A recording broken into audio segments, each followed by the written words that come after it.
We are live from Richard J. Cody Arena in West Orange, Essex County, New Jersey, on the campus of the South Mountain Reservation. Hello, everybody. My name is Ryan Lowry. Today I'll be joined with Jacob Gorin. We have the McInnis Cup Finals. We are there.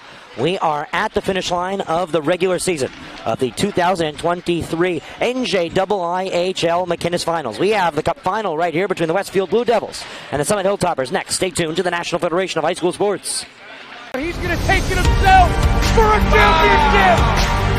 A double play wins it from Frazier. Turn it to the end zone. What a catch. McInnis on touchdown. Into the layup, goes at the buzzer. Volusia wins it. The championship.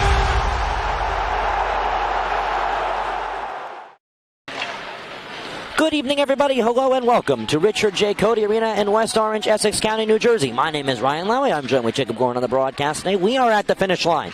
It is the 2023 McInnis Cup Finals, the top level of the New Jersey Interscholastic Ice Hockey League Conference. We saw the finals of the McMillan today, and on the girls' side, we saw the finals as well. Two terrific games. We are wrapping up tonight the first of 2 days' worth of NJIIHL Finals with Westfield and Summit, a Union County clash. Two teams that have saw each other multiple times this year, and we're going to get right into it, bringing Jacob Gorin into the broadcast. Jacob, what are your keys to the game? Well, we'll start with the Hilltoppers, and just like usual, they want to play physical, especially against this Westfield team that knows how to bring the body, has a ton of depth. Physicality is key as well. Just control the neutral zone. They don't want to let pucks get past that opposing blue line cleanly. If you do, with this Westfield team, they're so deep, so talented, so skilled, they will find a way to beat you eventually. Whether it's even strength or on the power plays. Remember, Westfield, 4 power play goals in their semifinal 6-0 dominant victory against West Essex. And for the Blue Devils, they want to start strong. They have played 3 games so far this season against this Summit team. Tied 1, won 1, and lost 1. The most notable thing about that one loss is they really had a poor start to that game. As well, they need to stay out of the box. I mean, this Summit power play, they really know how to work it to the slot. Excellently executed almost every single time. And it's going to hurt their chances of winning, certainly, if they hand a bunch of power plays to this Hilltopper squad. Jacob, these two teams are 1-1-1 against each other in regular season and Union County tournament competition. As you said, the most exciting contest had to have been the Union County tournament one. However, Westfield got their revenge later in the season after the two teams skated to a 3-3 tie early on in this 2-month season. Let's now take a look at the McInnis Cup bracket, and it's been a little messy this year. We were not expecting to see a 3 versus 5 matchup, but we were saying the entire time, Jacob, we did not know what to expect because all 7 teams had a lot of talent and a good case, unlike in previous years. So first off, Governor Livingston started with the bye.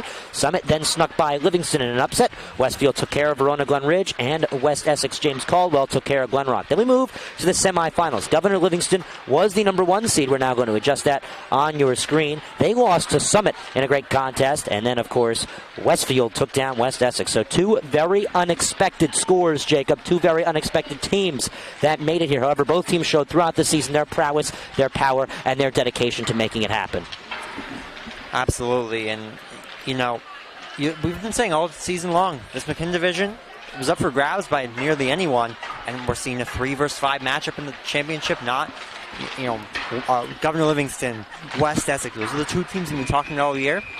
None of those teams are here. Yeah, before we get going with the national anthem and then puck drop here in the finals, we have to bring you to what this season really looked like. A little breakdown of the McInnis division, Jacob. So we saw Westfield really control the start of the season. However, on a breezy Friday night here at Cody with the doors open on all different sides, West Essex was able to sneak by Westfield. And from there, West Essex just held the helm of the division with Westfield slowly sneaking behind as Governor Livingston would take the second spot. Summit all year, they've been a great team, Jacob, but their problem has been finishing. It's been tie after tie after a loss or 2, and then finally they picked up a big win versus Livingston, 5-0, and from there they were playing over 500 hockey, and they were comfortable and they were ready to go for their 3 tournaments this year, as this is tournament number 2 in the final round. They won the first tournament, the Union County tournament, a big win over Governor Livingston, New Providence. In order to get there, they were able to take down Westfield. So Jacob, we're ready to go. It's the McInnis Cup final.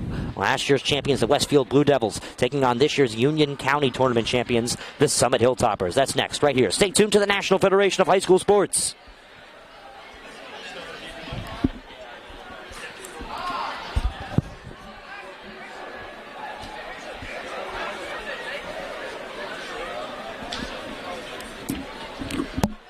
Summit now coming out of their huddle. Their head coach, Bell, has been there for quite a long time, Jacob, and he's done a terrific job. 14 seasons, including 4 as the head coach. And for the Westfield Blue Devils, they have a lot of experience at the helm of their program. We had a great chat with Coach Joe Bertucci. He's been at the helm for 9 years. And these two squads, one thing that they've had, Jacob, they've had skill, they've had strength, they've had talent, but they've also had great coaching. Absolutely. You know, Coach Bell for Summit, he's only been head coach here for 4 years, but he was around when Summit had that terrific season, 2018, 17-18, where they really rose to the top, won states, won Public B, and as well won the McInnis division. We're now going to come aside and leave it to the PA announcer for the national anthem. Stay tuned here to the National Federation of High School Sports. Puck drop is next.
It's all come down to this. Prior to the state tournament getting going at the beginning of next week, first we end off the tail end of this week to see who will be the regular season champions of the McInnis division. Obviously, the winners of the division in regular season competition goes to a fierce Governor Livingston New Providence side, but this game is destined for a terrific end. Absolutely. You know, you look at these two teams. One, what's the biggest thing you see? Is depth. Especially this Westfield squad. Ryan, I mean, top to bottom, I mentioned earlier, they are such a deep team. You've got the flashy senior forwards like Tortorella, and my player to watch for the Blue Devils, sophomore Jackson Chicola, scored a goal in their 6-0 win against the Knights of Westfield James Caldwell High School joint program, and he's nasty. He has some great hands. So here we are, we're ready to go. Summit 10-6-7 here in the finals, and Westfield here in the finals 12-6-2.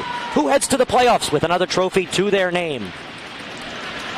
It's the 2023 NJIIHL McInnis Cup Finals, and we are underway.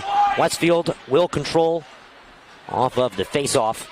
Now in the Summit defensive zone, puck in the air, touchdown back into the neutral zone, where Westfield will chase after it. Here's John McDonald. McDonald, the senior defenseman, curls around far side, plays one up. Tip puck found by the Hilltoppers. Curling around, trying to find a shot. Backhanded pass, inside, sneaks into the back of the net for a Hilltoppers goal. We're going to have to see who scored that one. Might be an own goal, but I think they're going to have to give that one to Dylan Goldfarb. It was either Goldfarb or Sears, and the way they're reacting, it's going to be Goldfarb's goal. A real nice play by someone along the wall to pinch up, get the puck to bounce into the high slot. It goes right on the stick of Goldfarb. Great active job by Goldfarb to activate, pull up, throws it to the front of the net with Raber kind of leaning a little bit, and the stick that was there to defend number 20, Keegan Sears, ended up putting it in his own net. Yeah, it looked like they actually might be giving that one to Jack Staples. It was a very confusing goal to get the game started. We saw Goldfarb on the finish.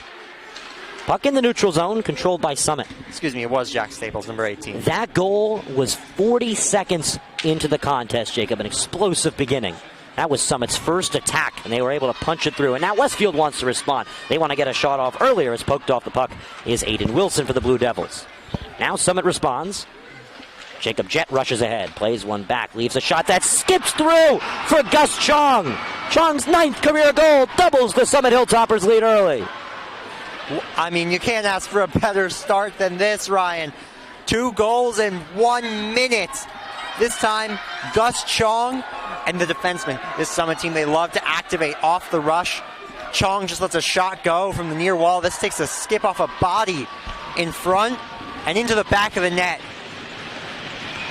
Jacob, not sure if I play my cards right here, but both the Summit's goals might have actually last touched a Westfield Blue Devil. I believe that is correct. A crazy start to a very exciting game, and Westfield immediately on the attack. But now, Ryan, you're down too early for Westfield. You're reeling a little bit. You're kind of on your heels. An explosive start for the Hilltops as Gus Chong is announced to the world of having goal number 2 in this contest. We're going to see who they give goal number 1 to, but I think it's going to be Jack Staples. We'll go with Jack Staples. So it's 2-0. Hilltoppers early. We're 90 seconds into this one, and Summit has asserted their dominance. But of course, Jacob, as they say, some of the smartest hockey minds say, a 2-goal lead is the most dangerous lead. Easy to give up. Teams find themselves comfortable, but they're not really up by that much as that shot is scraped off the screen and deflected. Gus Strong's a guy in Summit I've been really impressed with these past couple of years. Only a sophomore, but able to step into the lineup right away. Big guy, knows how to use his body well, and solid offensively as well. Can rip it from the blue line. Score is 2-0 Summit earlier. For those of you just tuning in here on the National Federation of High School Sports, it was an explosive start for the Hilltoppers. Westfield have been creating some nice shot opportunities quickly, but it seems like they've all been deflected, Jacob, or just off the marker. So we're ready for an even contest. Summit has found the happy side of things, though, early. We're just beginning here at Richard J. Cody Arena, the third of 3 games. The first one broadcasted here on the network by Alex Weiss and Adam Tobez. It was a big comeback victory for West Orange, 3-2, to claim the McMullen Cup. They will now have the option to move up to the Kelly Division, which is one below the McInnis, next year in November. And then, of course, the second game, we saw a girls' championship. And, Jacob, it was a very exciting contest. Big attendance, and everyone was on their feet and on their heels. Immaculate Heart. They didn't bring in as big of a student section, but their parents were explosive with the big 5-2 victory over Kent Place out of Summit. Really nice play in the neutral zone. One of our keys to the game for Summit was control the neutral zone. They did that right there. Excellent play by Staples, who lost his glove, but was able to get it out and back to his own defender before picking it up. Chipped ahead.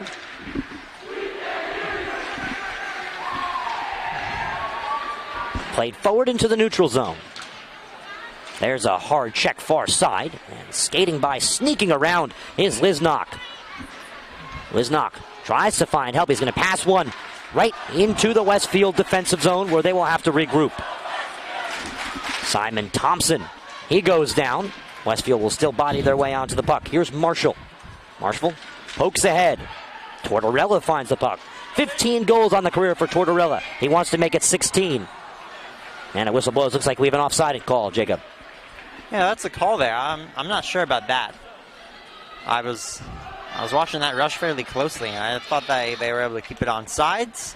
Officials disagree, and they're, in fact, the ones who ends up making the finals call. So they saw it on the ice, and it's an offsides. An early start for Summit. They claim a 2-0 lead over Westfield. Nice attendance today. A 3-versus-5 matchup in the McInnis. Regular season victors Governor Livingston, New Providence. Summit's jerseys are really nice. Wearing the Kachinas based off the Arizona Coyotes jerseys of the NHL. So now Westfield will control. Here's Duffy. Duffy lays back in the Westfield defense. Will crawl with it. Deflected pass forward. Swung around by Halloran. Didn't get a chance to highlight our goalkeepers today. Stephen Louisel, career .897 save percentage. Comes into this one with a .908 save percentage for the Hilltoppers. And, of course, Jacob, for Westfield, their goalkeeping has been very strong this year. Andrew Raber's the one in net for them. And he's been rock solid, but tough start to the game for him. Gus Chong wants a third, and it's gloved down by, speaking of, Raber. That was a good glove save. That'll get his team going at least a little bit, get his confidence up at least. But none of those first two goals I would really say are his fault. Both off his own defenders. So you're Raber, keep your head high and keep on fighting. Your team's not out of this yet. It's maybe a 2-goal game, but it's only the first period. Summit will control off the face-off draw. Good Westfield defense getting the stick involved. Pardon any blockage of your view. This Westfield student section is standing high and proud.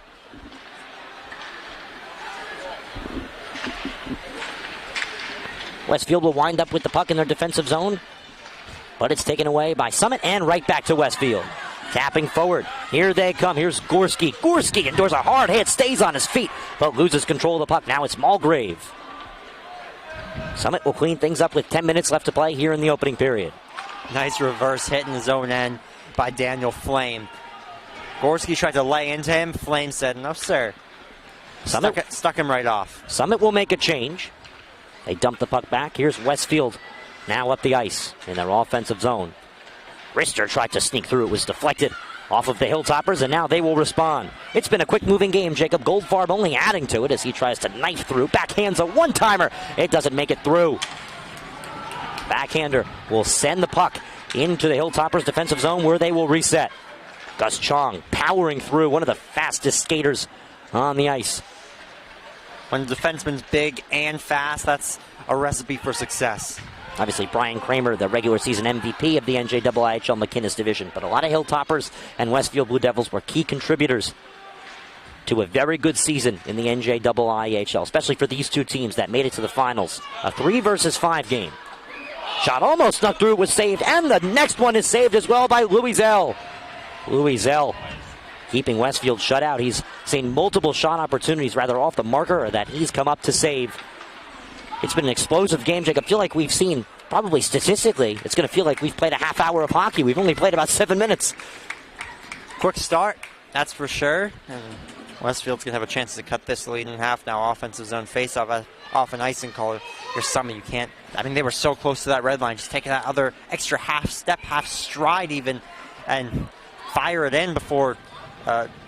So it's no icing. Didn't do that. Westfield offensive zone face-off. Hilltoppers endure the face-off.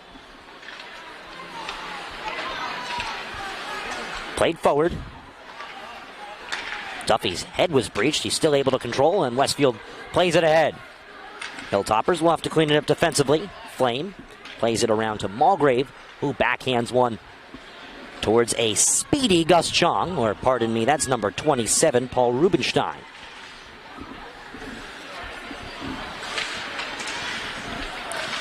Rushmeyer plays one up the top. Rubenstein swings one around. And found by Michael Wilson for the Blue Devils. Wilson charging ahead. The big man leaves the puck behind. And Westfield will have to regroup far side in their defensive zone. Michael Wilson had a McInnis semis for the making, for the history books. Hat trick, couple power play goals, and a big 6-0 victory. Westfield scrape one into pressure. Nobody there to put on the charge as the Toppers get to breathe. Gus Chong starting to brew something together. Plays ahead, sends the puck too far. Back and forth, Jacob. Limited time in the neutral zone. It's been an offense-defense game for both sides. It's been a game of rushes, and it's only getting started. Stay tuned here to the National Federation of High School Sports. Wilson plays with his defenseman McDonald. Goldfarb scrapes the boards with it. Right back to the Blue Devils. Wilson. One thing we haven't seen in this back-and-forth game, icing. Once or twice, maybe. Hasn't been a common feat. Westfield will play ahead. Chicola garners it together. Tries to get a forehand on. Wipes it high. Almost a really nice goal from Jackson Chicola. And when I mentioned before the game, he has quite the pair of mitts on him, Ryan. Gus Chong plays off the glass. Summit will try and garner possession together. And Westfield find it behind the net. Marshall Now he will give it over to Hickey.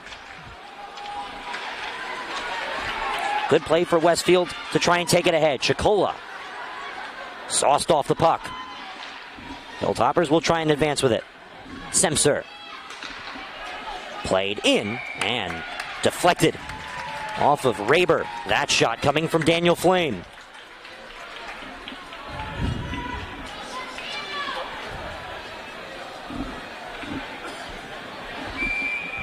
Jacob, one thing about Westfield, their pressure has not been too organized recently. I mean, the really only great chances have come off a couple one-off rushes. It's not how you sustain offense. Though Summit's not really been on the attack either, aside from those 2 early goals. Even then, those came off the rush and off turnover, so not a ton of sustained offensive zone pressure for either team. Summit try and garner pressure together. It's deflected off the Westfield captain. That's Joey Tortorella getting his name read out. He's a key Blue Devil, and now they're going to try and work something together. Rushing off a hold is Marshall. Spearing ahead, tried to get through 3 defenders. Left the puck close side. Tortorella dangles with it. Getting in the way is Mulgrave. Stick forward now by Summit. Westfield will control. Tipped into the neutral zone, far side. And a hard slap shot from all the way out is garnered together by Louis Allen, played away. Chipped forward. Started by McDonald. Westfield will try and grow something. Offside warning, they have to reset. Now they will play forward. It's an opportunity for Halloran. One-time pass opportunity, nothing to come from Duffy. And the puck is sent the length of the ice. Not quite sure if Duffy tried to get it back to Halloran there, or if he tried to shoot and it got blocked. Either way, great opportunity. Nicely played defensively by Summit. Still 4:50 left to play in the opening period. There's a hard collision behind Raber's crease. Gets the crowd rocking. This 3-seed, 5-seed game, Jacob, it's as good as it gets. These two teams are acting like they could have won the division quite easily. However, it's been such a competitive year in the McInnis. I was quite surprised by what we saw as a result of the tournament. I don't know about you, but it was quite the tournament, Jacob. Very exciting one to cover. I think our first upset that we saw came from Livingston losing to Summit, and Summit really handed it to the Lancers. Yeah, they only won 3-1 with an empty netter, but that game was all... first half of the game especially was all Summit. About second half of the game, Livingston really... They started to rally together. They were able to squeak one by. However, Summit was just playing really good defense. They were playing physical, and they left Livingston rocking after the contest. No, I mean, they are, even though that game-winning goal was off a Lancer skate in front of the net, it was an earned win for the Hilltoppers. And they proved it by taking down the number 1 seed, Governor Livingston. Shot off a body. And now played around and back for Marshall. Marshall off the near side boards. Able to sneak one over to Chikola. Chikola tapped off the puck by Summit. Wilson is there for a Blue Devil regroup.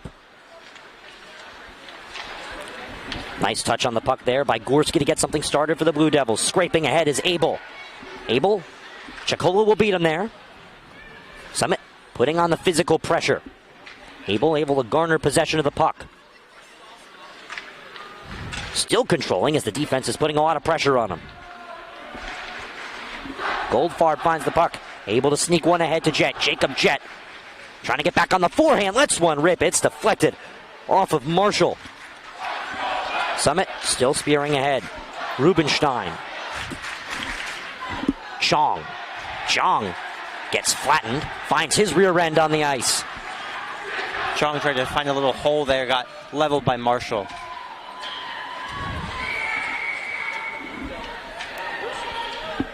Stoppage of play here. Not sure what the call is.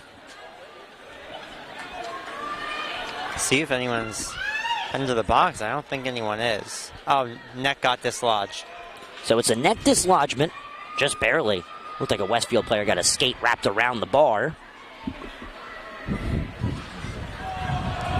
Face off near center ice, far side.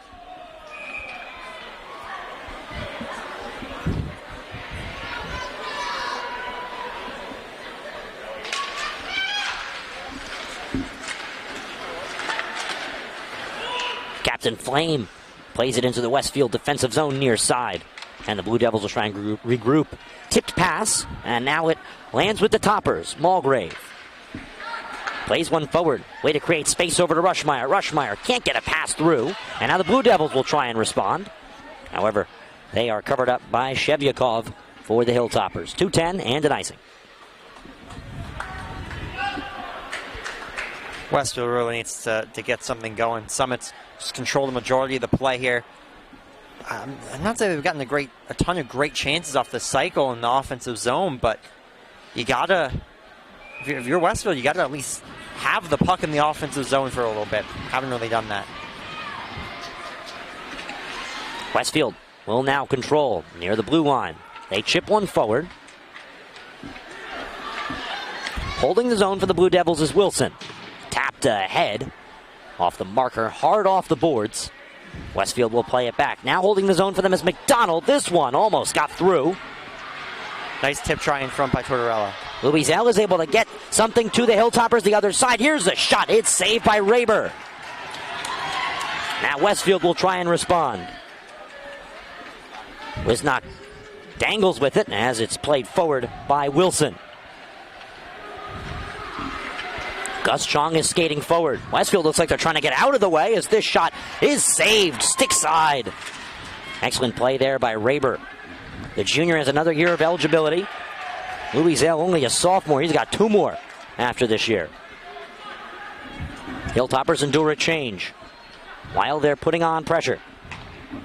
Pass finds the neutral zone as Flame plays ahead towards the crease. Hits the backside of the net. Wisnock plays ahead. Duffy kicks to himself. He's onside as he powers through. He's got a lot of prowess as he hammers into the boards. He's shut down. That was Daniel Flame delivering the hit as Westfield almost snuck one through. Louiselle went flying backwards. Summit will hold the zone. Here's a slap shot from far off the marker from Marshall. 35 seconds left in the opening period. Westfield putting on key pressure. Down by 2 against a Summit team that exploded with 2 goals in less than 90 seconds. This is exactly what Westfield needed right to end the period. Flame chips one in the air. The zone will be held by Thompson. 17 seconds. Summit will try and garner something together. Played backwards. Delivered with a hard hit. Semster goes down. Puck is played back. Last chance for Goldfarb. Lets a wrist shot rip. And it's covered with the glove of Raber. Still 5 seconds, but Westfield has brought the energy. We might have a penalty here, Jacob. I think we will. Michael Marshall's been very physical today, and it's going to cost him. He's heading to the box. Well, I don't know if this is a crazy thing to say, Jacob. You be the judge of this, but that might actually, if they can burn the penalty, help them, because they have brought the energy now to the ice. Absolutely. These last couple minutes of this period have been all Westfield with that. They've started to garner thing together, make it 50-50 hockey, and now they're really starting to go on the attack. With that being said, 5 seconds left. Power play for Summit. Look for a set play. 5 seconds left in the opening period. And the ice will be cut a long 15-minute intermission. Short intermission between the second and the third period. That's just 5 minutes.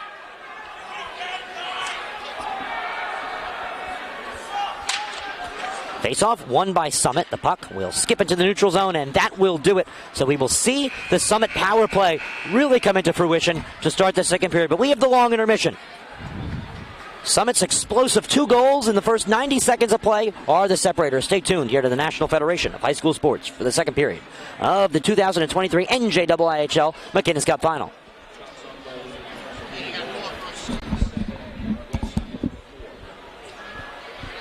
He's going to take it himself for a championship. A double play wins it from Frazier. Turn it to the end zone. What a catch. McInnis on touchdown. Wins it. The championship.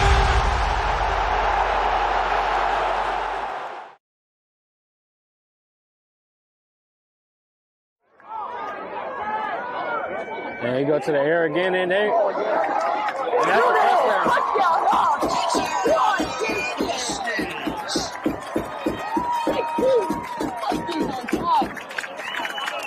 And that's order. Jordan, back to pass. Gonna throw a deep ball, far side, caught! Touchdown! Nasir Addison on the reception. And Irvington jumps out on top. It's 6-0 Blue Knights. 9:01 left to go here in the first quarter. Oliver from the shotgun. Takes the snap. It's a passing play. Go work easy to Phillips. Phillips got a lot of yards. He's to the 20. 10, 5, touchdown! Nice run there by James. He drops back. Little pressure. He comes up. He throws it deep.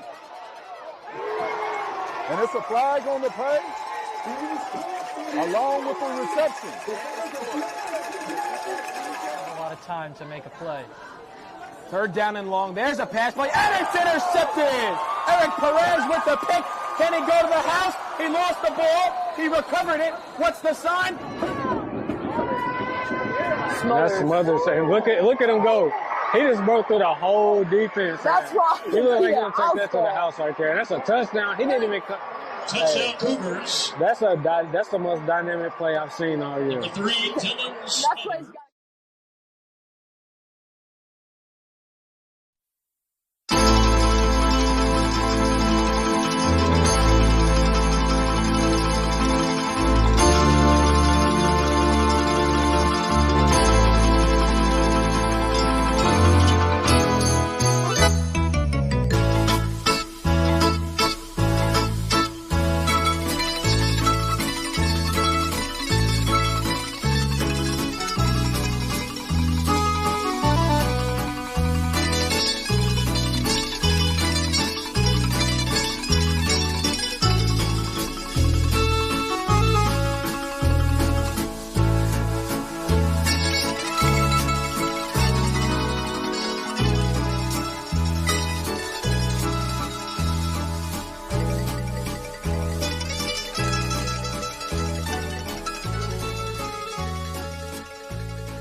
It's hard to get to everything we have going on here. I mean, this high school has so much.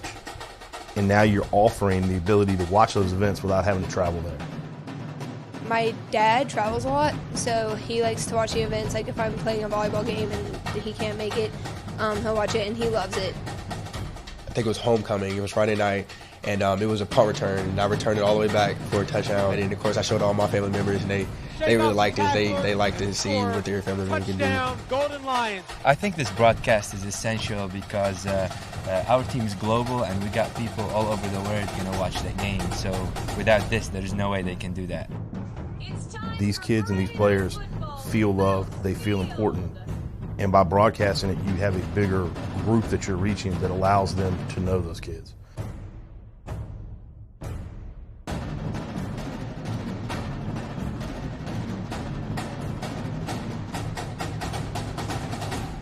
One of New Jersey's premier high school basketball teams gets their coverage from D1 Media Pro, and it goes like this. Finds Floyd to tie things up. Tie game! 62 apiece. 90 seconds. Floyd attacking and throws it down. Corey Floyd. A missed opportunity down low behind the back to Bueno and one. Lawrence with Floyd to lob it up for the slam. Too low for Dunn. Wilcher to Floyd. Lays it in and one on the lob. Thought about the three. Drives baseline. Oh, what a start for Corey Floyd. Here with Corey Floyd after a tough... Wilcher, three. Got it! Simeon Wilcher is fired up! And Simeon Wilcher all alone with the flush. Cerrone here with Simeon Wilcherson. And a pass taken away by Marshall. And he'll throw it down. Tosses it ahead to Valencia. Serene driving and throws it down. He can't get around and a turnover. Corey Floyd has it. Step through, lay in, through the basket. Michael Cerrone here with Roselle Catholic head coach Dave Boff. Dave, you're coming up. Now it's your time to join. All right, this is Adam. Take 2. Mark? I guess. I go like this. The best part about playing football in Texas has to be the reaction from the community. I want to encourage others to play volleyball or choir because you get to experience new things and do stuff that you've never done before. My reason why is passion. My reason why is pride.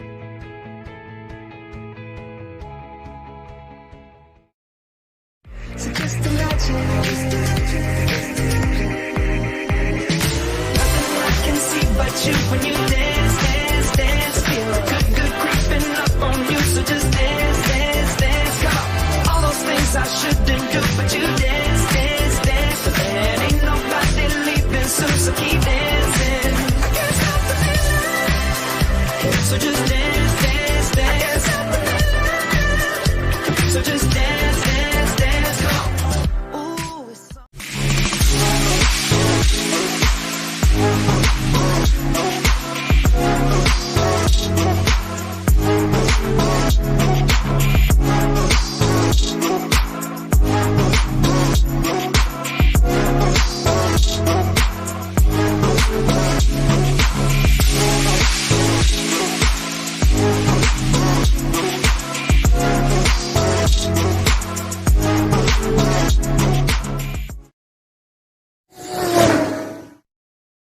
The middle, barreling towards the goal line. Baldwin is in for a Vance touchdown. Right down the middle, man.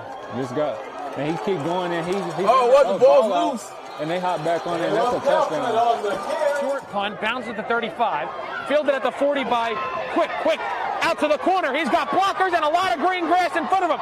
Cuts back, he's in for a touchdown. Swing pass in the flat. Touchdown. Good job, block. 3rd down and 17, a handoff, getting to the outside. There's a hole, there's a first down, and all the way to the races is Elijah McWilliams to the house for a touchdown and for an IMIC for a division championship.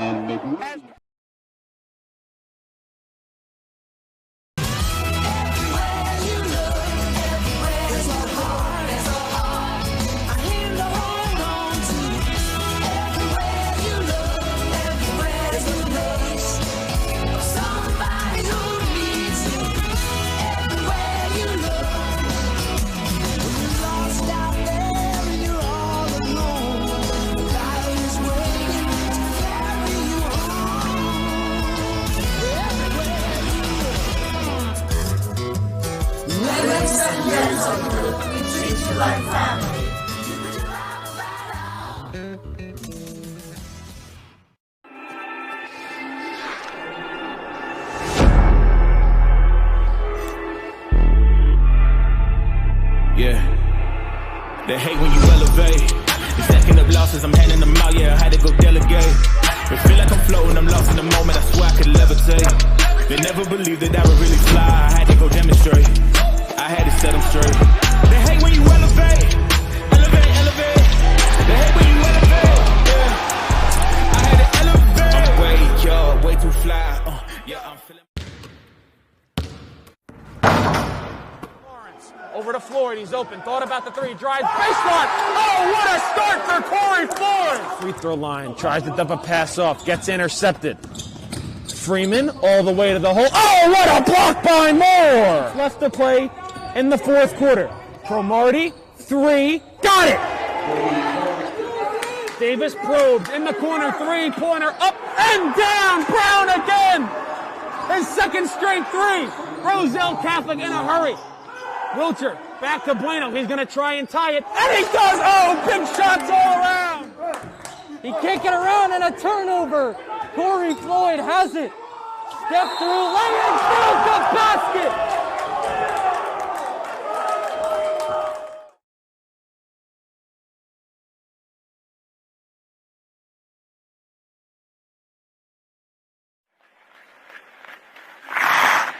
Here's Kramer. Kramer walking in. Pass in front, they score!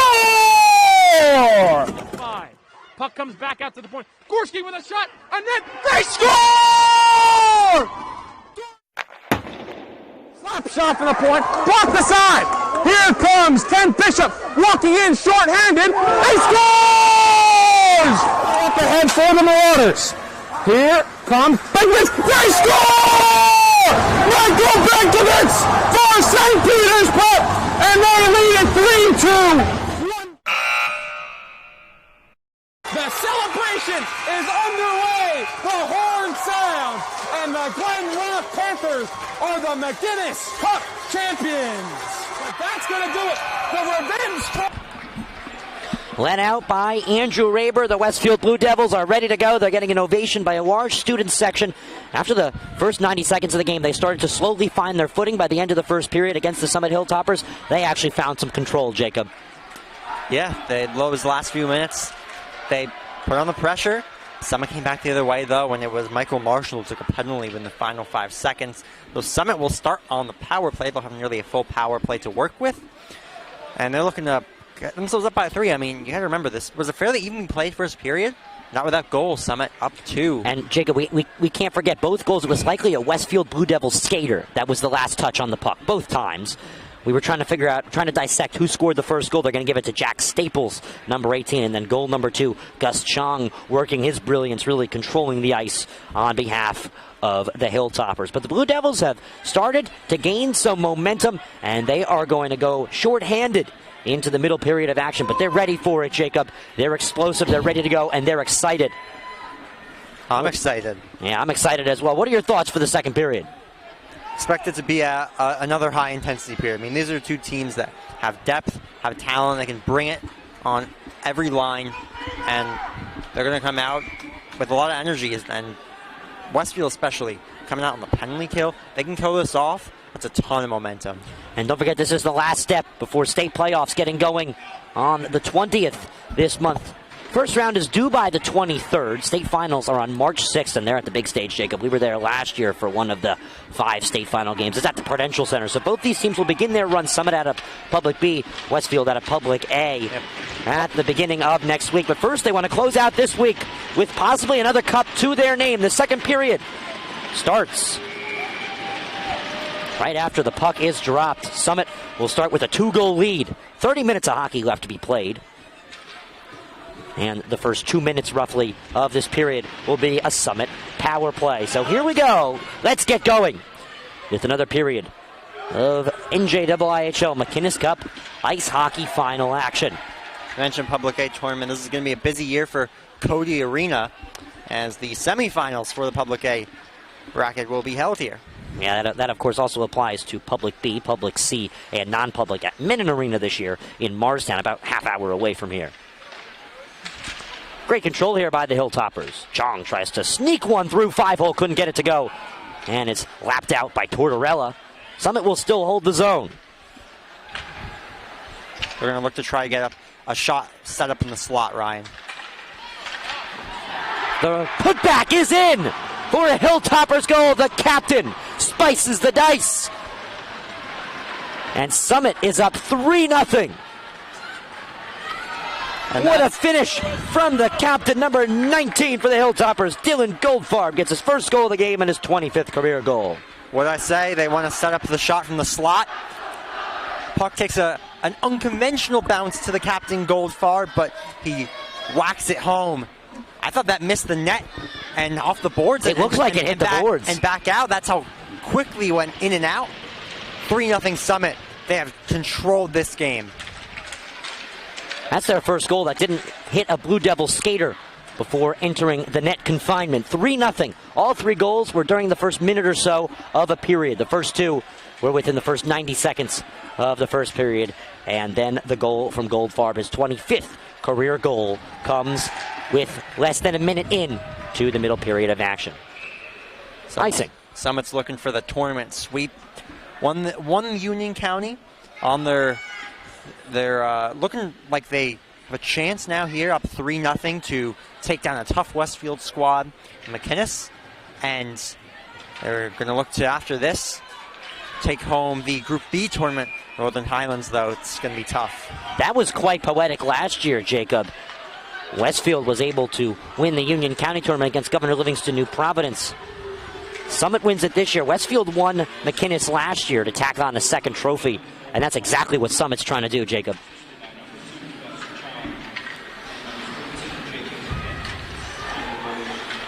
That's Chong's second point of the day, as he gets credit for the assist.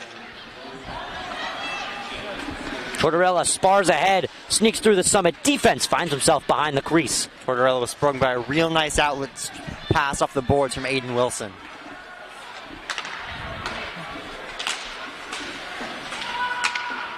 Thompson checks the puck forward. Puck almost garnered together by Lisnock. Chong gets in the way of it, and he's now going to try and get in the way of Aiden Wilson now. Chong poking for it.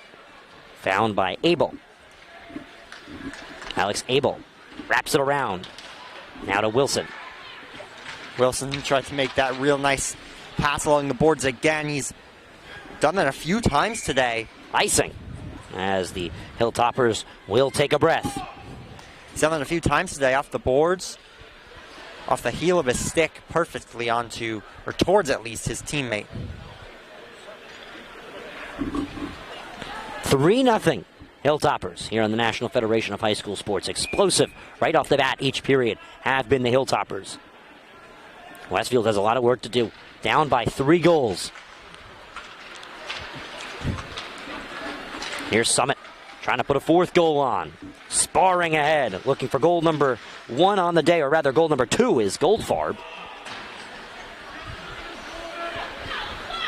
Offside warning is taken down. Westfield control. Of course, that goal by Goldfarb was a power play goal, as intercepted pass, and the shot is over. That was a nice opportunity by Jacob Jett. Nice read by Jett to pick it off. Missed the net, just high of the net. Played forward to Abel. Abel, offside. Mistimed.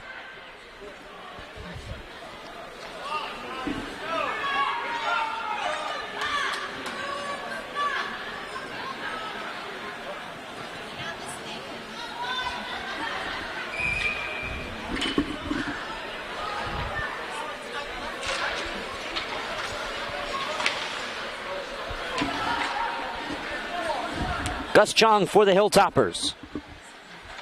Rolls around the crease. Plays one ahead. Now on it is Rubenstein. Summit taps forward. And now Westfield will try and garner something together offensively.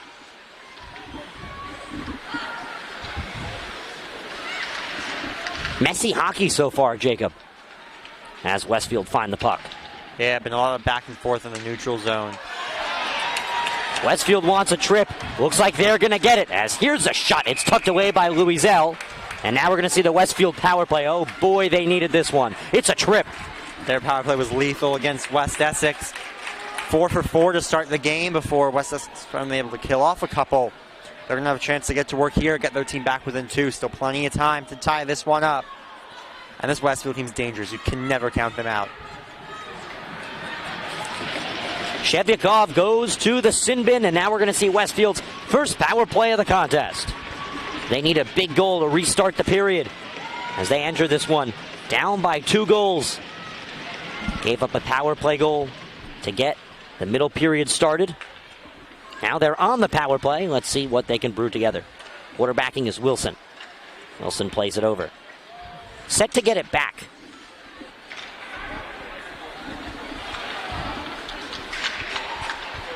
Tries to sneak one through. Now here's Wilson once again. Wilson sends one in, and a shot from the close side by Chicola is tucked away by NJIIHL. Crowd was looking for an interference call there in the corner, didn't get it. It's the Wilson brothers. Michael and Aiden sparring with it. Aiden lets one rip, and it's covered. Summit's been doing a great job on this penalty kill, Ryan. Holding the Blue Devils to the outside, not letting them get a great chance, playing that perimeter very well. Face off near side on the left of your screen.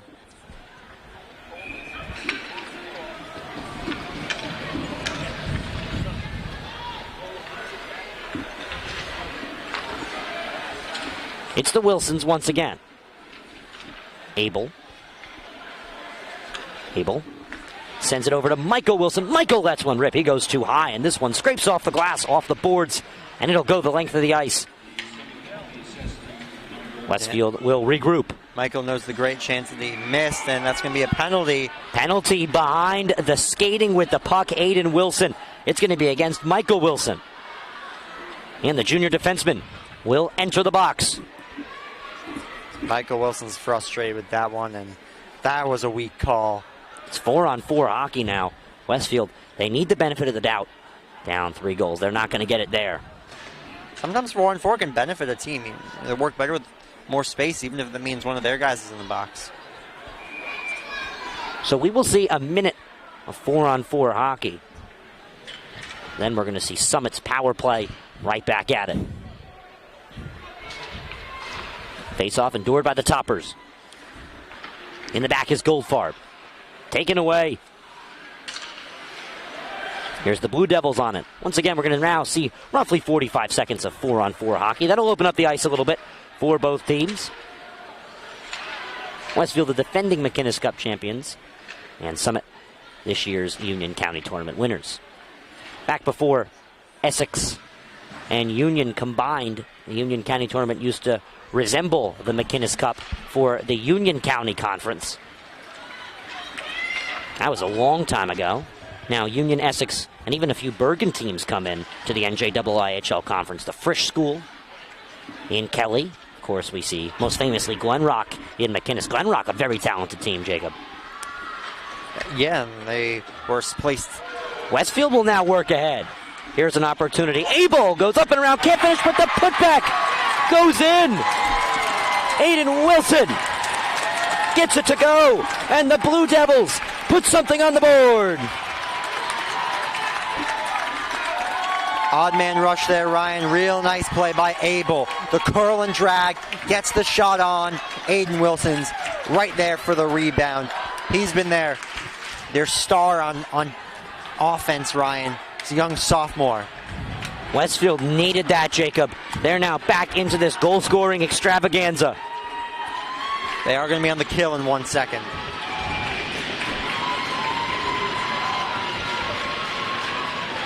With around 9 minutes left to play in the middle period. Summit up by 2. Both teams have scored a goal here in the middle period. Summit wants to put on a second this period. They will scrape by, trying to get a shot on. But Raber robs a key opportunity from the Summit captain, Jake Lowry. Jake Lowry, my player to watch tonight for Summit. Real nice move. Silky mitts. Sneaks on by a defender and tries to cut it short side by the glove hand of Raber. Raber stood tall, squeezed his glove to his pad, and made the save.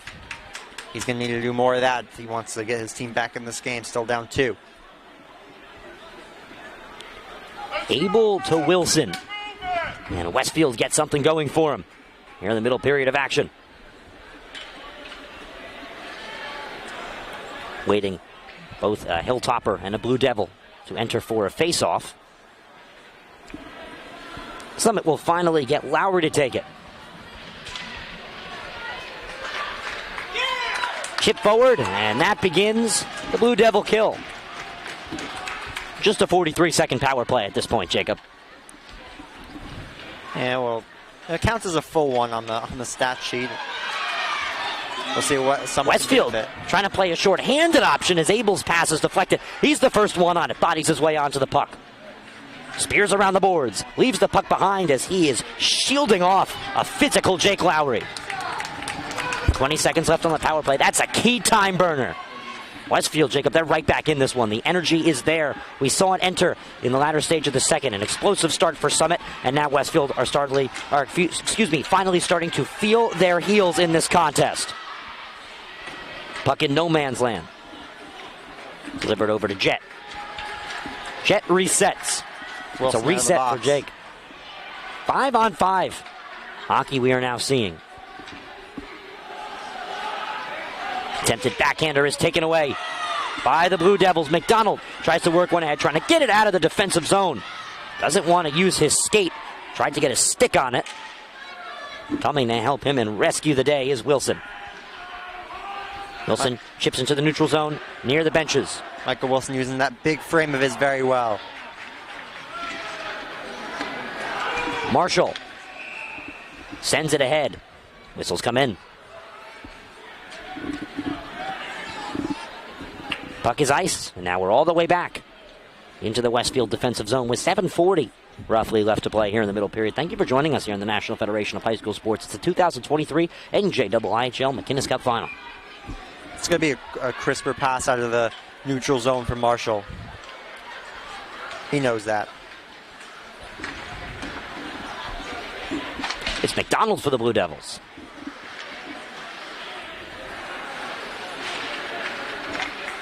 Duffy tried to sneak onto the puck. Mulgrave got in the way. Keevitt, Robbie Keevitt, the freshman. No statistics yet to his name. Taken away by the Blue Devils. No shot comes from Aiden Wilson. He wanted number 2 on the day. Stick down by Duffy. Park opens up space. It's a 3-on-3 rush. Park's pass. Too strong. Lands with Wilson. Wilson now right back to Park. Park trying to find a tape-to-tape pass opportunity. Intercepted. Reading the route there was Keegan Sears. Sears tries to muscle himself forward, but he runs into a fierce Aiden Wilson. Aiden Wilson now 13 career goals.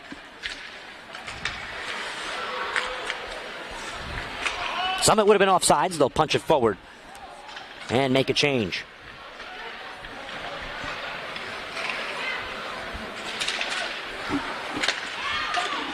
Rushmeyer works on it. No shot comes. Westfield get bodies ahead. Poked ahead by Wilson. Westfield bench wanted a call. They're not going to get one. Abel gives the puck a breather. Slows it down in its tracks. Left ahead for it. Here's Abel. One-on-one with the keeper, and Louiselle gets in the way. Ho-ho! Stephen Louiselle, Super Stephen. Not leaving anything behind is Louiselle. Able to clean break all the way from the blue line. And he almost made him pay, but Louiselle flashes the leather. Excellent glove save as his teammates go over to hail him. It's one of your classical right off the shift change. The puck just appears in front of you and nobody even saw you on the ice. And then you spar ahead with it. But Louiselle was able to read it brilliantly. It was almost your impromptu penalty shot. That was how much space he had.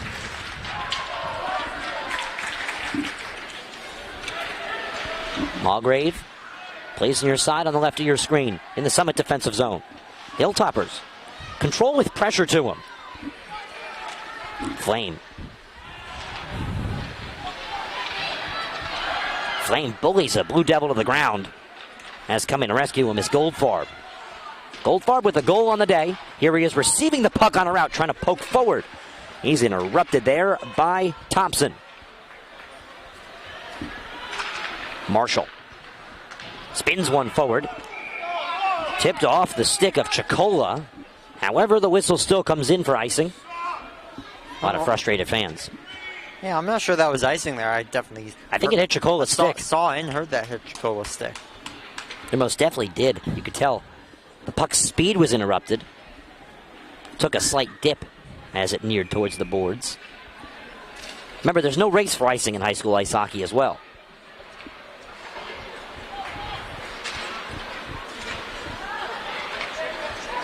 Blue Devils will press onward. Shot over the net. Garnered together by Wilson. Wilson sent to far to Lisnock. Tortorella finds it. Tortorella dangles with it. Surrounded by 2 Hilltoppers, Tortorella is able to create space. Under pressure, dips one backward. Crammed is Lisnock, and Westfield is finally able to bully their way onto the puck. Here's Chong. Chong winds around McDonald. Plays one under pressure. And the alternate captain spins one away. Chong now inside to Goldfarb. Miscommunication, and now Westfield's on it. Aiden Wilson spins one forward. Gus Chong tries to body his way onto the puck. Helps work Summit into possession that they will eventually lose as it's right back to Westfield. Wilson will lose it once again, and Summit garners possession. Spun around as Flame. Westfield holds the zone. 4:15. Chong plays ahead. Taken away by Lisnock. Lisnock sneaks one through, but it's saved by Louiselle.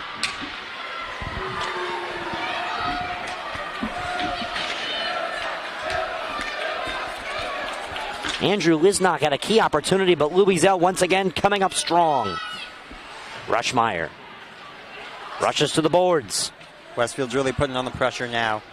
Yeah, they have to. So it's Michael Wilson. Beautiful way to get the puck to the Blue Devils. Here's Duffy. Duffy lets one rip. It's into a body. Blue Devils still on it now. Dumped backward. Players spin around the puck. Park plays over to Marshall. Marshall lets one rip. It's saved and covered by Louiselle on the rebound. Duffy got a piece of that on its way to the net, Ryan. Louiselle able to hold on and find the puck quickly and cover it. He's been lights out. This Westfield crowd's into it now, though. They bring the energy Blue Devil Nation does. One of the best student sections a public school could ask for. Of course, if the Blue Devils are able to come back and tie this game the way overtime works, 15 minutes of 5-on-5, and if there's no goal scored there, they continue to play 7.5 in the periods at 4-on-4. We saw overtime in the Haas Cup in the MCSSIHL. Hanover Park, or Park Regional rather, played a tight one. As here's Summit trying to play ahead. Two players collide. There's a penalty coming. Looks like a wrapped up miscommunication situation there. Called on it is Thompson. He looks very frustrated as he nears the box. Simon Thompson is exchanging words with the officials. Looks like it was just a wrap-up. What do you think? I thought the two players just kind of got caught in each other, but officials' perspective, they're going to have to call that. Anyway, Jacob, as I was saying, we did see overtime in the Haas Cup in the MCSSIHL as Westmar Central repeats. They were able to take down Park Regional, a combo program of Hanover Park and Whippany Park. We saw them on D1 Media Pro earlier this year. They took down West Orange, the Prudential Center. That's where I'll be on Friday for Livingston and Milburn boys and girls basketball. 5:15 and 7:15 p.m. starts, that is. I'll be alongside Adam Tobez. Final game of the regular season for both Livingston and Milburn. Playoffs for basketball boys and girls also starts at the beginning of next week. So Simon Thompson is the cause of a Summit power play. Rubenstein plays one into Gus Chong. Right back over to Rubenstein. Lets one rip. Tries to sneak one through the screen. It doesn't play through.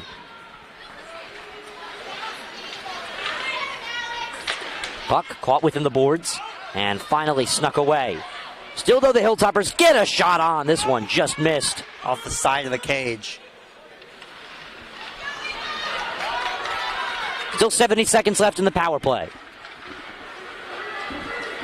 Leading the way is Goldfarb. Goldfarb gets one right off the netting. We stop play with under 2 minutes left here in the middle period. We've seen 4 goals, 3 of them to the Summit Hilltoppers.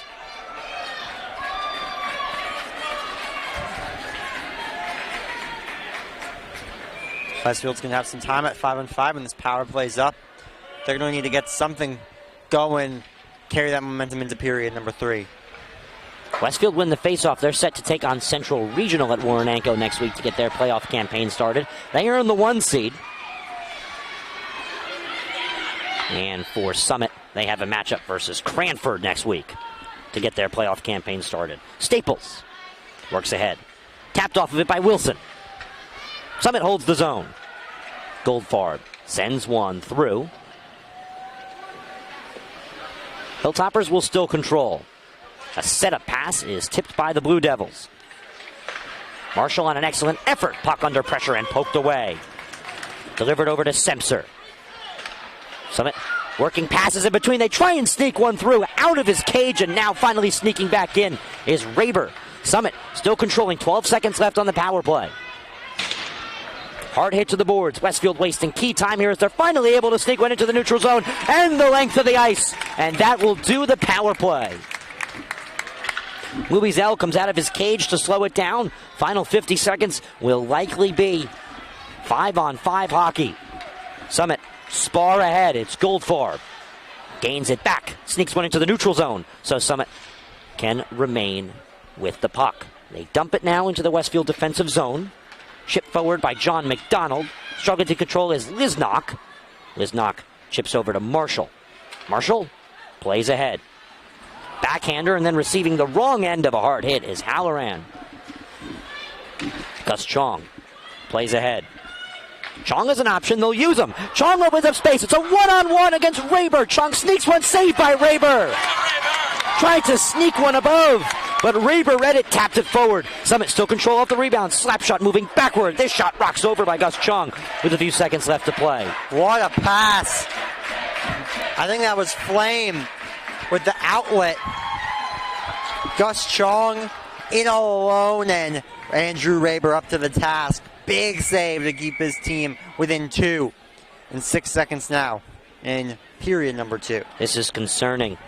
Halloran looks a little shooken up after that hard hit where he dumped one ahead into Westfield's offensive zone, and now play will stop for him to get an early escort over to the bench. Or rather, pardon me, out of the bench over into the locker room area. That's an unfortunate loss for Westfield.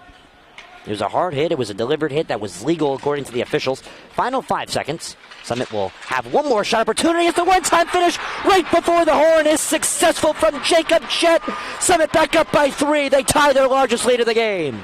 So after Raber makes a big save on the breakaway off the faceoff, it's a broken play. Puck comes to the front of the cage. A funky bounce. And this was intended to be a shot in front of the net. It goes off the heel of the stick right to Jett. And he has an open net, and he buries it. And the Hilltoppers, with a second to go, are up by 3, 4-1. If there's any way to explain Ian Bell's emotions in a regular season game, it's emotionless. He was jumping up and down. He was excited. That just shows how happy Summit is with their performance against this fierce Westfield team. The 5 seed is trying to win the 2023 McInnis Cup tournament. It's been a couple years since they've done that. Hasn't been too long, but they want to bring the cup back to Union County. They want to bring it home to Summit, New Jersey. They made the trip out here to Cody Arena in hopes for a trophy. They're going to have to play another 15 minutes of hockey, hold this lead, expand it, or at least have a goal over Westfield. We'll have to see what the third period has in store. That's next. Stay tuned right here to the National Federation of High School Sports. 4 minutes until the next period is underway.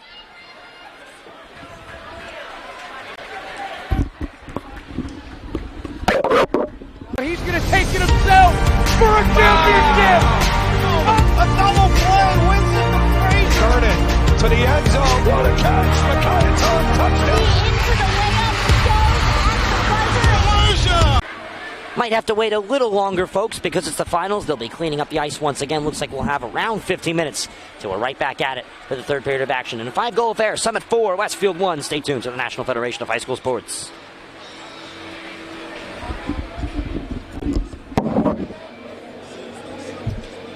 He's going to take it himself for a championship. A double play wins it the break. Turn it to the end zone. What a catch. McInnis touchdown. Wins it. The championship.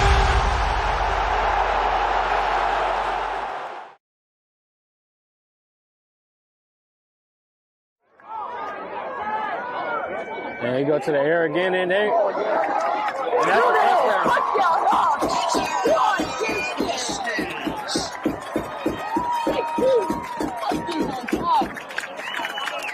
That's order.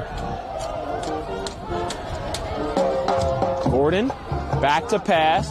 Gonna throw a deep ball far side. Caught! Touchdown!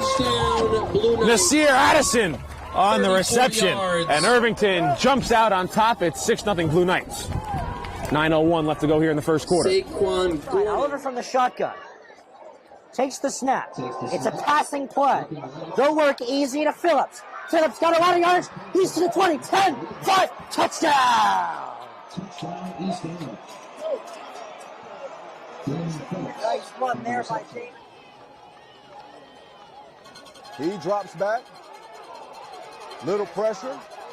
He comes up. He throws it deep. And it's a flag on the play, along with the reception. A lot of time to make a play. Third down and long. There's a pass play, and it's intercepted. Eric Perez with the pick. Can he go to the house? He lost the ball. He recovered it. What's the sign? That's Smothers saying, look at him go. He just broke through the whole defense. That's why. He looked like he's going to take that to the house right there. That's a touchdown. He didn't even cut. Touchdown Cougars. That's the most dynamic play I've seen all year. Number 3, Dylan That's why he's got.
It's hard to get to everything we have going on here. I mean, this high school has so much. And now you're offering the ability to watch those events without having to travel there. My dad travels a lot, so he likes to watch the events. Like if I'm playing a volleyball game and he can't make it, he'll watch it and he loves it. I think it was homecoming. It was Friday night, and it was a punt return. And I returned it all the way back for a touchdown. And then, of course, I showed all my family members, and they really liked it. They liked to see what their family members can do. Golden Lions. I think this broadcast is essential because our team's global and we got people all over the world watch the game. So without this, there's no way they can do that. These kids and these players feel loved, they feel important. And by broadcasting it, you have a bigger group that you're reaching that allows them to know those kids.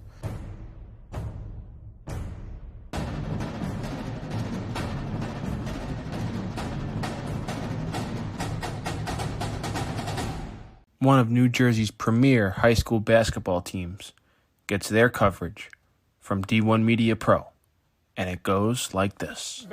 Finds Floyd to tie things up. Tie game! 62 apiece. 90 seconds. Floyd attacking and throws it down. Corey Floyd. A missed opportunity down low behind the back to Bueno and one. Lawrence with Floyd to lob it up on a slam. It's too low for Dunn. Wilcher to Floyd. Lays it in and one on the lob. Thought about the three. Drives baseline. Oh, what a start for Corey Floyd. Here with Corey Floyd after a tough... Wilcher, three. Got it! Simeon Wilcher is fired up! And Simeon Wilcher all alone with the flush. Cerroti here with Simeon Wilkes. And a pass taken away by Marshall. And he'll throw it down. Tosses it ahead to Valencia. Serene driving and throws it down. He can't get around, and a turnover. Corey Floyd has it. Step through, lane, through the basket. Cerroti here with Roselle Catholic head coach Dave Boff. Dave, you're coming up. Now it's your time to join. All right, this is Adam. Take 2. Mark? I guess. I go like this. The best part about playing football in Texas has to be the reaction from the community. I want to encourage others to play volleyball or choir because you get to experience new things and do stuff that you've never done before. My reason why is passion. My reason why is pride.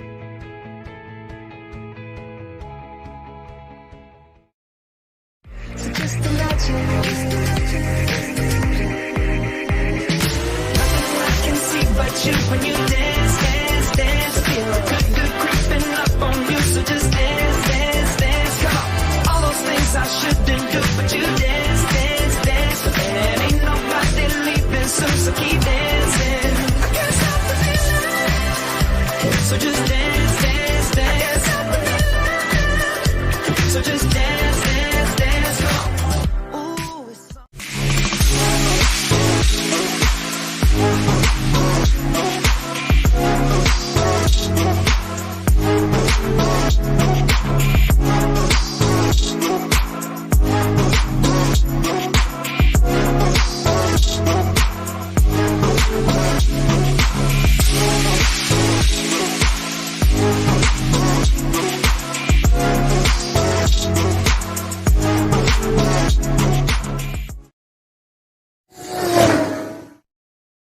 The middle, barreling towards the goal line. Baldwin is in for a Vance touchdown. Right down the middle, man. This guy, and he keep going, and he what? The ball's loose. And they hop back on it, and that's a touchdown. Short punt, bounces at the 35. Fielded at the 40 by Quick. Out to the corner. He's got blockers and a lot of green grass in front of him. Cuts back. He's in for a touchdown. Swing pass in the flat. Gets to the corner, he's going to get in the end zone. Touchdown. Good job, block. 3rd down and 17, a handoff, getting to the outside. There's a hole, there's a first down, and all the way to the races is Elijah McWilliams to the house for a touchdown and for an IMIC for a division championship.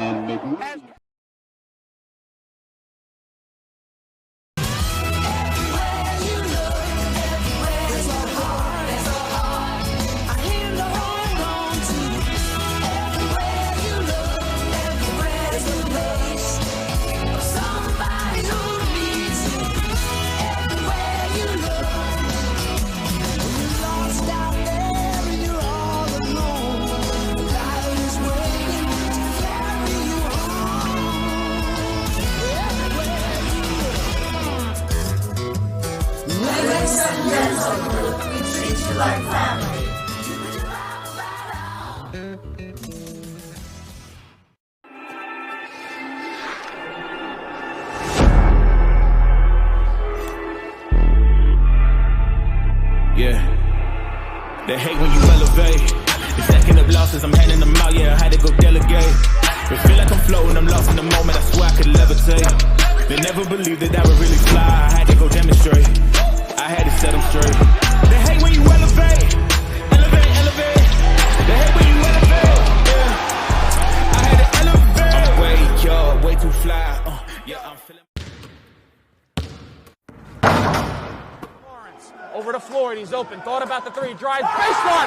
Oh, what a start for Corey Floyd! Free throw line, tries to dump a pass off, gets intercepted.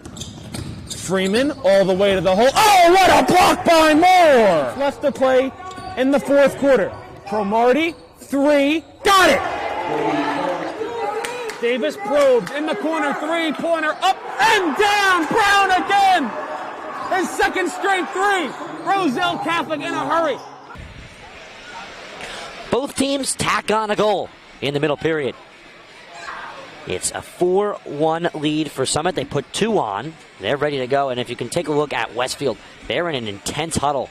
They are ready to go. They got a big cheer when they re-enter the ice. On the other side, the Hilltoppers just doing business as usual, Jacob. Break down the period. As I said, both teams tacked on a goal. Forgot to mention that big finish with the last second or two on the ice to give Summit that 3-goal lead back. Westfield really, power play goal in the opening minute from Summit, but after that, Westfield controlled that second period. Got a goal back. All of a sudden, you're down 3-1, down by 2. That last second goal is killer, Ryan. It is always killer when you let up a goal in the final second. Jacob, I think they were scrambling. They were Westfield scrambling. They were scrambling. I think both teams banging the boards is getting louder per period, Jacob. We're really feeling the energy. Westfield's still in this one. Their biggest struggle so far has been the first minute or two of a period, so they really just got to survive that one, and then it's back to a normal hockey game. Down by 3. It's not game over yet. No, absolutely not. And we saw Westfield. They finally cracked the scoreboard in the middle period. Aiden Wilson, created by Alex Abel.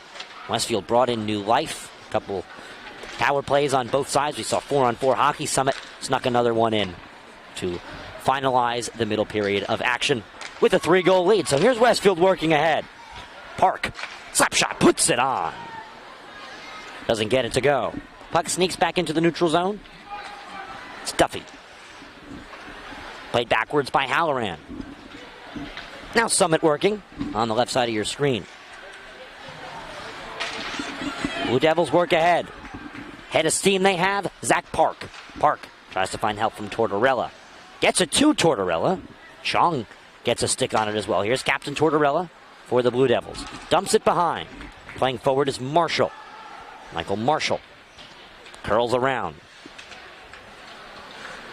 Pinned to the boards. He gets help from a finishing wrong side of the net, pardon me, Joey Tortorella. It's been an interesting angle we've had today, Jacob. We thought a few goals from Summit actually did not go in. They were, in fact, off the boards or on the wrong side of the netting.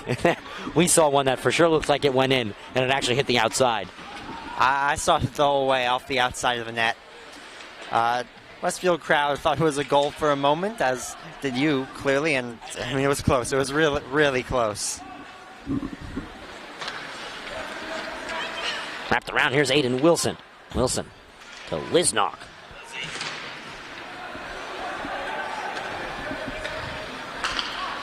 Marshall tries to play one ahead. Louiselle slaps it aside. Marshall's putback slap shot rolls around as it's over. Lisnock now pinned to the boards.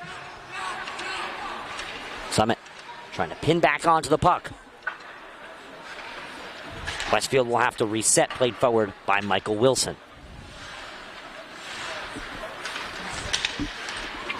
It's Flame who chips it ahead.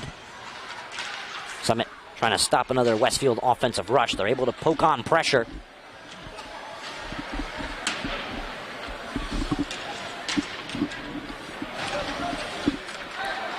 It's Shevyakov trying to find help.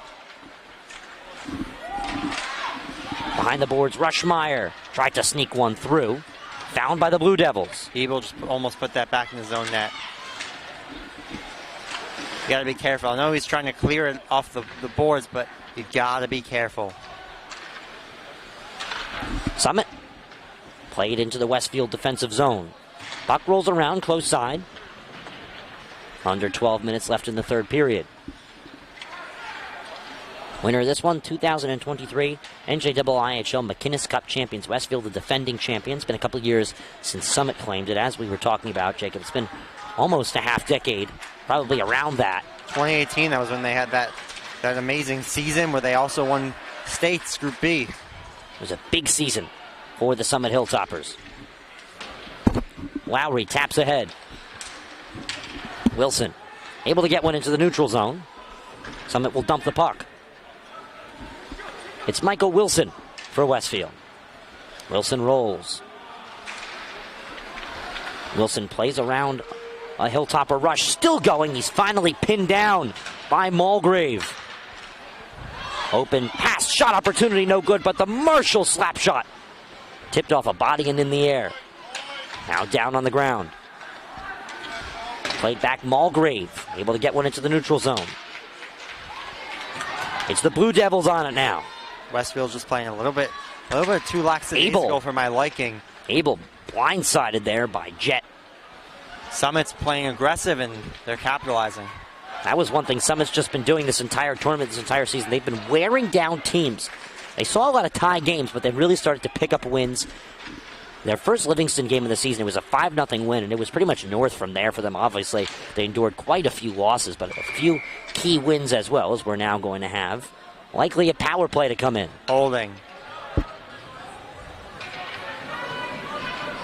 This is going to be a Westfield power play. Flames head into the box. So Daniel Flame, the junior defenseman, will enter the box for the Hilltoppers, and now we're going to see the Westfield power play.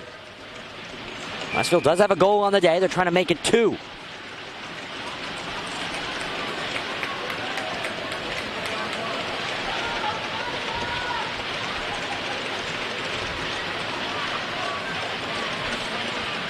Goal here, all of a sudden you're right back in it.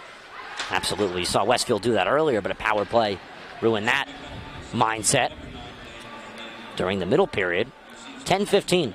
Fresh sheet of ice for both the second and the third period. 2 long intermissions in spirit of the finals.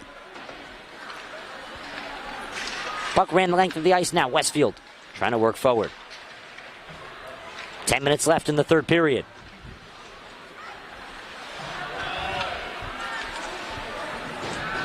Summit will dump. Close to making it the length of the ice, but cut off by Aiden Wilson. Wilson, a quick skater. A fierce fighter, works ahead. Doesn't have a good angle. Tries to backhand a pass. Nobody there. Now works back around to the forehand. Sends a puck that's tipped forward and into the neutral zone. Puck will sneak towards the length of the ice. You got to be more careful there if you're Aiden Wilson. Tried to get a pass to his brother, but was a little too slow off mark and easily picked off. Ruined what could have been a very good pressure. Park sends ahead. It's Duffy.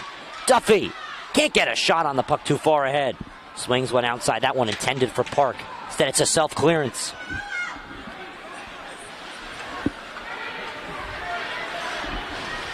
Marshall curls. Opens up space. Batted down from the stick of Goldfarb. Still Westfield work ahead. McDonald. Inside pass. It was intended for Hickey. No shot came in. That was actually a shot by Hickey, and it just missed the net, actually, and a great tip play in front. Westfield still controlling. Now offside is waved off. Slap shot. Plenty of time. Louiselle covers it up. Little extracurricular activity here. The officials will have to come in and break it up.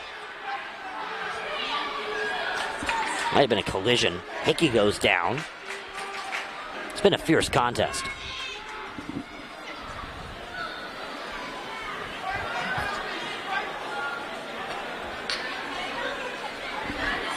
"17 seconds left on the penalty.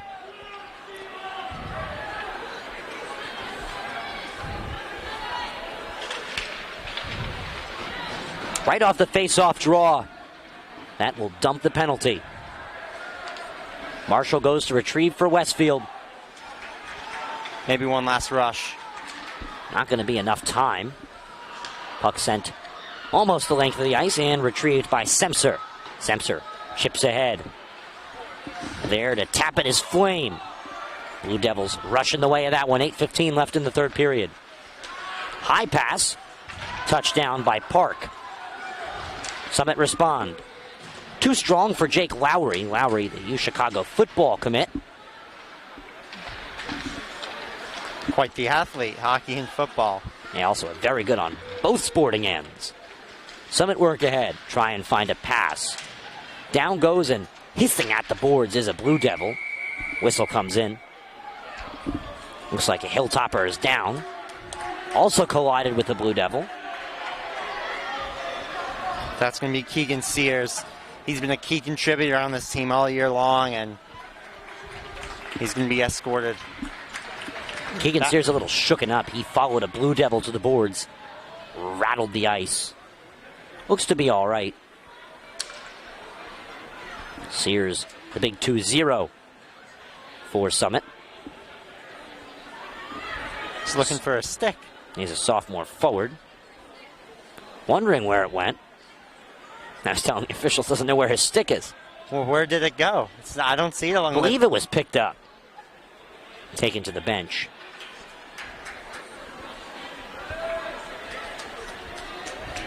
Coach Bell has a stick for him on the bench. There we go. He's back into this contest. Gets a head tap from his coach.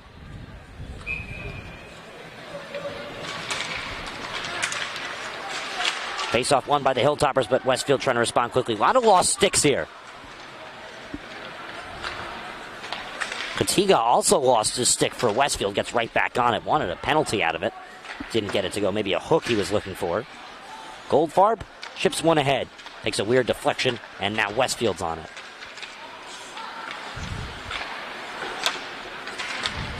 Played back, and now to retrieve is McDonald. The alternate captain. Plays one off the near side boards. Icing.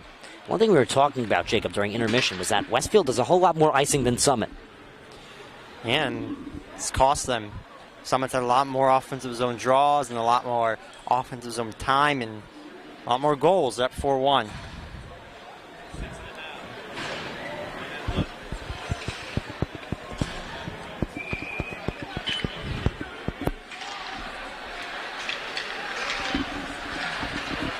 Summit control off the face-off.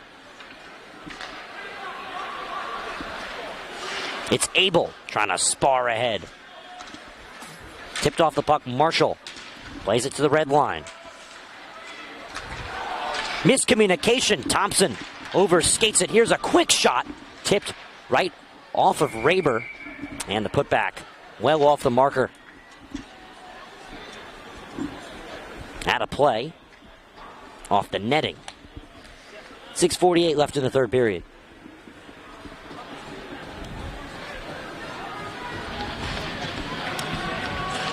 Summit's inching closer and closer.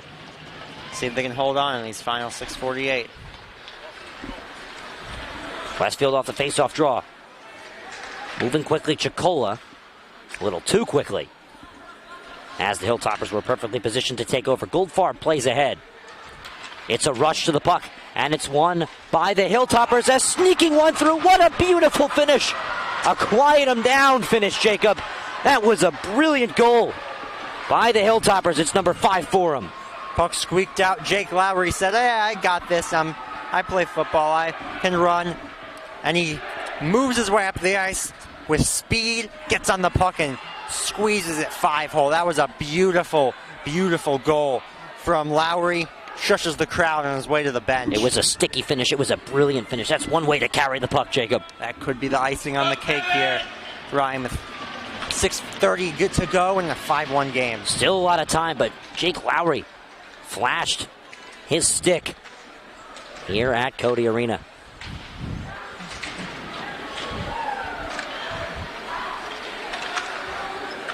Here's Gus Chong. A far shot from the neutral zone. Knocked down from Raber. Blue Devils play ahead. Halloran. Not strong enough as Westfield plays it forward. Package delivery. It's for Semser. From the weird angle, this shot is covered up by Raber. Almost no goal off the stick of Michael Wilson, but Raber alert. Keeps it out of his net. Still 5-1 game. Raber does an excellent job reading where the puck goes. He's always in great position for it. However, he struggled with finding the finish from the Hilltoppers from close. He's also had a lot of unfortunate touches from his own side, Jacob. Yeah, some funky bounces, not his fault. He's played okay this evening. Yeah, he's a very talented goalkeeper. Westfield, very good team, very respectable record coming into this game, but Summit has really just showed they were more ready for this contest. They came in physical, they came ready to wear down Westfield, put 2 goals in early, and the tale was told from that point onward. You know, I wouldn't say that Raber's the reason that it's 5-1 right now, but... Absolutely not. But you cannot put any blame on him, Jacob. A lot of them have been own goals, miscommunications, really.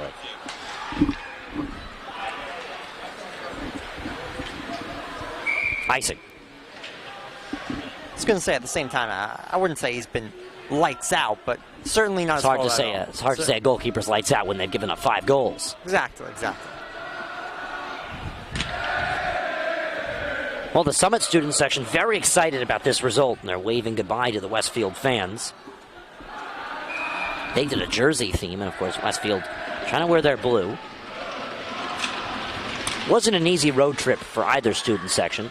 See a lot of football and basketball jerseys in there. A couple lone hockey jerseys. I see a Marcus Johansson Devils jersey. Odd choice. Shot smothered by Raber. Can't get a cover. And I also see a Yankee jersey in there as well. Kicked ahead by Thompson. Westfield will work with it. Aiden Wilson wants 2 on the day. Gets wrapped around Gus Chong. Chong with fire in his skates works ahead. Dumps one forward from the neutral zone. Puck played into pressure, and Raber tips one with a stick. Important thing to note is wherever the result is today doesn't change the fact. Shot from Tortorella whisks over.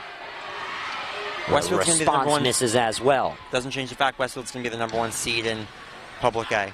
Yeah, the cutoff date was the 11th for boys-girls basketball alongside ice hockey. That's when the brackets were made. Anything before that can count as play stops.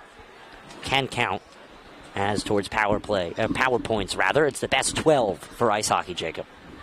Best 12 games in terms of PowerPoint calculations based off of what group the team that you play is in and what their record is. Face-off, won by Westfield. So you wonder that if they waited another day to seed the bracket, if Ridge takes the number 1 spot. Could have come to be the case. Ridge had a tough start, returned a lot of players from injury, and they've been rock solid since then. 12-6 is their record. 12 wins, 6 losses, and a few ties to that name as well. Gonna have another penalty call here. Ryan Marshall to the box with 4:05 to play. A junior defenseman now in the sin bin. It's another power play. Hilltoppers getting a lot of power play opportunities. Interesting enough, they've capitalized mostly on the 5-on-5 opportunities. It's almost been the reverse of Westfield's semis game against West Essex, where absolutely they were the ones with all the power play opportunities, and they were the ones that capitalized on them and dominated that game.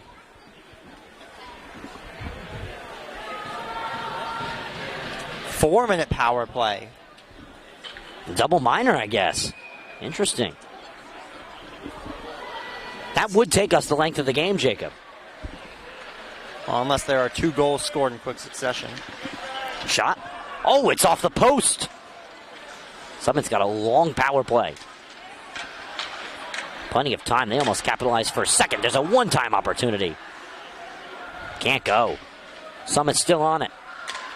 Played back to the captain. Now close.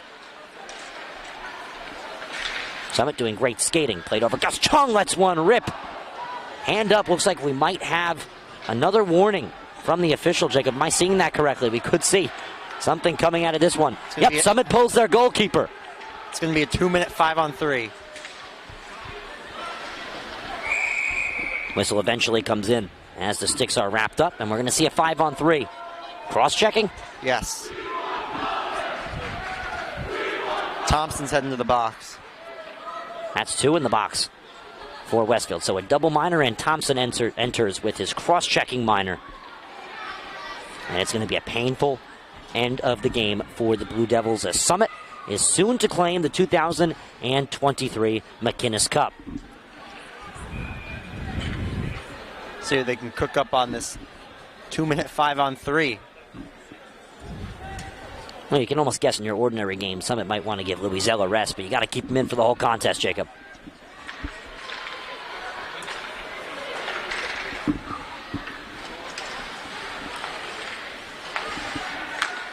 Played far side. This shot fits into the back of the net for a Hilltoppers goal. Jake Semser. Doesn't take long on the 5-on-3. That was a bullet off the stick of Semser. 10 seconds in to the second penalty. Hats off, Jake Semser. His 4th of his career. And as a junior, it's 6-1. This has just been domination. Jacob, were you expecting this score out of a McInnis Cup final? No, absolutely not. The 5th team in the 17 regular season McInnis standings is going to come out with the cup this year. And Jacob, you got to expect the unexpected, and we were ready for the unexpected all season because we weren't sure really who was going to pull this one out. Summit, though, all year. We've been talking about them. We were saying they were the best team without a win for the first couple weeks of the season. Finally pulled out a dominant win as the officials are trying to figure out everything going on right now, dissecting the situation with all the power plays. As we were saying, struggled to get things going. Eventually they, with a statement, picked up their first win of the season. And from there, they were playing over 500 hockey. I believe what they might be talking about is that it's, yes, since it's a double minor, and they scored in the first 2 minutes of the double minor, will continue to be a 5-on-3 for another minute 50 seconds. Figuring out the power play situation, that's a very tough break for the Blue Devils. Westfield didn't get many calls to go their way today, Jacob. Lowry plays up top. Shipped over to Jake Lowry. The Chicago commit gives a one-time opportunity. So close was Flame, couldn't get it to go. A little premature whistle there from the official. Didn't lost sight of the puck, so he blew it. Reasonable choice. We see every once in a while the official lose sight of the puck, blow the whistle when it wasn't necessarily covered. It's a tough game to officiate ice hockey. Very fast. Especially at the high school level, too. A lot of complaints from parents and fans all around. Flame gets it right back. Ships it over to Lowry. Lowry and Flame play with it. Now played over to Goldfarb. Goldfarb curls with the puck. Summit will be able to score once again. It's never ending for the Hilltoppers. That was perfect execution, Ryan.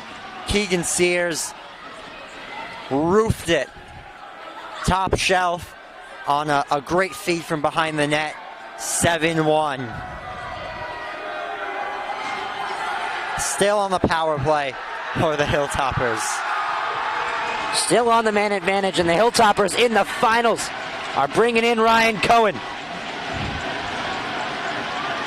Senior netminder hasn't gotten a ton of. This is his 9th career appearance, Jacob. Just his 2nd game of the year. He's getting himself comfortable. Summit on the power play for just less than a minute's time now, but they're up by 6 goals. Chung wrapped up, and that will do it for the McInnis season, Jacob. Westfield trying to put something on here. Connor Katiga lets one rip, saved by the keeper, and the putback fits into the back of the net for a Blue Devils goal. Grady Calder shorthanded. The senior getting on the board with the shorty. 7-2 now. Ryan Cohen made a real nice first save off the rush. Not able to quite hold on to it. Looked like the first shot was almost shanked, mistimed. The putback off the rebound was good. It's 7-2. It's a 5-goal difference with less than 2 minutes left to go. Pleasurable performance, though, in net from Louis Zell, Jacob. He was excellent. Yeah, great contest today. Only 1 goal given up. Puck resorts out of play. It's going to be a long ride home for Westfield, Jacob. Heading back to Union County, having given up at least 7 goals to date at the moment. Shot tucked away. Saved by Raber. Came from Goldfarb, and the puck will be dumped the length of the ice. Still 10 seconds left on the power play for the Hilltoppers. They'll spear forward. 80 seconds left to play in the game. Goldfarb. One-time shot shanked. And Westfield will spin one off the glass. Puck will make it the length of the ice. No icing called. Still a minute 5, 5-on-5 hockey. Toppers work forward. It's a skill set from Kiewit. Finally poked out by Gorski. Dump for McDonald. Next stop for both these teams, Jacob, the beginning of next week, state playoffs. Central Regional for Westfield and Cranford for Summit. 42 seconds now left in the contest. Cranford had a real nice year in the Kelly division, but they fell in a big upset to Oratory Prep in the semis of the Kelly Cup. Yeah, they're going to play Montclair Kimberly tomorrow alongside the Gordon final, Del Barton and Christian Brothers Academy. It's going to be a good one. Rematch of last year. 20 seconds left in the third period. Summit is getting ready to party. 15 seconds. We saw 9 goals today, Jacob. 7 of them accounted for the Hilltoppers. Explosive beginnings of the first and second period. In the third period, more added on. Westfield only 1 goal in the first and the second period, of the second and the third, rather. That will do it. The Hilltoppers polish off the victory. They put 7 goals on the board, and they are champions of the 2023 McInnis Cup tournament. From Louis L. in net to all the shining stars of the skaters on the ice, Gus Chung alongside the rest of the roster slam onto the boards near the Hilltopper student section as they make a statement. Sweep the tournament bracket. Wow, Jacob. What a tournament it was. Summit snuck by Livingston, beat the first-seeded Governor Livingston New Providence Highlanders, and then define their excellence and prepare for the first round of the state tournament beginning of next week with a 5-goal victory over the Blue Devils. They're champions and they deserved it. Excellent tournament. Snuck by Livingston in a game where they really should have won a little bit more than 3-1 with an empty net goal. Great win against the number 1 seeded Governor Livingston, who was ranked 10th in the NJ.com top 20 at that time. And then a dominant victory against arguably one of the top teams, public school systems in the state in Westfield. Long road, but successful one. So the 2 Union County sides will shake hands, and that will do it for McInnis Ice Hockey this year. Jacob, we've been covering McInnis Ice Hockey all year. Thank you to all for tuning in to our broadcast. So at the end of this year, Summit pulls out the final over Westfield in a Union County matchup. That will do it. They get the championship hats, and they're going to get the NJIIHL McInnis Conference Trophy presented by the manager of Richard J. Cody Arena, Mr. Stephen Ruggiero. So that will do it here from West Orange, Essex County, New Jersey, on the campus of, and this is for the last time this regular season, the South Mountain Reservation. My name is Ryan Lowy. Today I was joined alongside Jacob Gorin and Wafa Muhammad, and on behalf of my colleagues, Ryan Lowy, saying congratulations to the Summit Hilltoppers and Westfield for making it here to the finals, and the Summit Hilltoppers claiming the finals. And we will see you in the playoffs, folks, at the beginning of next week for both boys and girls basketball and ice hockey. Have a great rest of your evening. Toodaloo. He's going to take it himself for a championship. A double play wins it from Fraser. Turn it to the end zone. What a catch. McInnis on touchdown. Wins it. The championship.